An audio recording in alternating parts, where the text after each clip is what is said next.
لازم تبقى مبتكر وقلبك جامد. لازم تجرب حاجات ممكن ما تنفعش، وما تسمحش لأي حد يحجمك ويتحجج بأصلك وفصلك. روحك هي اللي بتلهمك. اوعى تسمع كلام العيال الشلاليط اللي يقولك على فكرة هيقولوا لك بعد كده هترتاح، ولا عمرك هترتاح. لا غلط، هترتاح. بس اسمع مني، ركز في اللي تحت ايدك دلوقتي واشتغل عليه، وما تقعدش تفكر كتير في المستقبل. هما كلهم 2 3 وهتخلص، 4 5 وهتخلص، 7 8 وهتخلص. انت هتعيش 80 سنة يا نجم لو واخد بالك من صحتك. انا ما عنديش رفاهية ان انا اقف اعيط، ما عنديش رفاهية ان انا اشتكي، ما عنديش رفاهية ان انا اقف اقول لا ده ظلموني، ما عنديش رفاهية ان انا اشتكي بالقانون، ما عنديش رفاهية لاي حاجة. انا اتعلمت ان انا اخد حقي بايدي منين؟ من السنين اللي انا كنت بتدشمل فيها. قبل ما تنام بالليل اعمل لستة، ايه الحاجات اللي عملتها النهارده صح وايه الحاجات اللي عملتها النهارده غلط، ولو الله سبحانه وتعالى اداني يوم جديد اعمله تاني احسن من كده ازاي. فانت بتشوف ايه اللي غلط وتظبطه وايه اللي صح وتحسنه كمان. فيوم الجديد فباستمرار بتقيم، باستمرار بتحسن نفسك. فده اللي انا بعمله باستمرار، وده اللي انا بعلمه للناس. فلما حد يجي يشتكي، ما انت بتشتكي مش بتشتكي؟ طب في خلال ما انت بتشتكي بتحقق هدفك؟ طبعا لا. طب بتشتكي ليه؟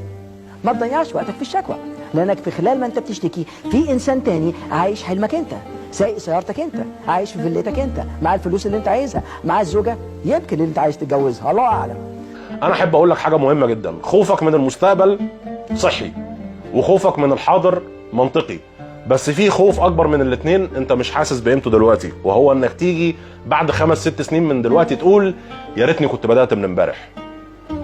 مفيش طريق سهل، مفيش طريق سهل، مفيش طريق مفروش بالورود. المستريح هو نصبايا، مفيش حد مستريح، مفيش حد مرتاح. كل واحد بيدور في فلك خاص بيه وبيدور ازاي يبني رحلة نجاحه. الدنيا اللي حوالينا عاوزة الفلوس. انا تعبت خلاص.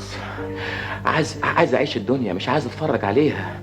اغلى حاجة عندك عمرك ما ينفعش بقى تضيعه كده من غير خطة، تمشي كده كيفما اتفق. لا مش هتوصل، ولو وصلت مش هتوصل للي انت عايزه.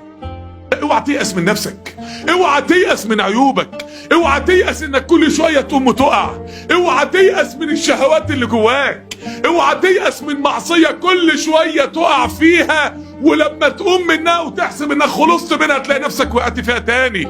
اوعى تيأس من نفسك. وانا مين فرحني ولا مين حس بيا؟ انا لما حسبت الايام اللي انا فرحت فيها لقيت نفسي خسران كتير قوي، لقيت نفسي مش عايش يا كابتن.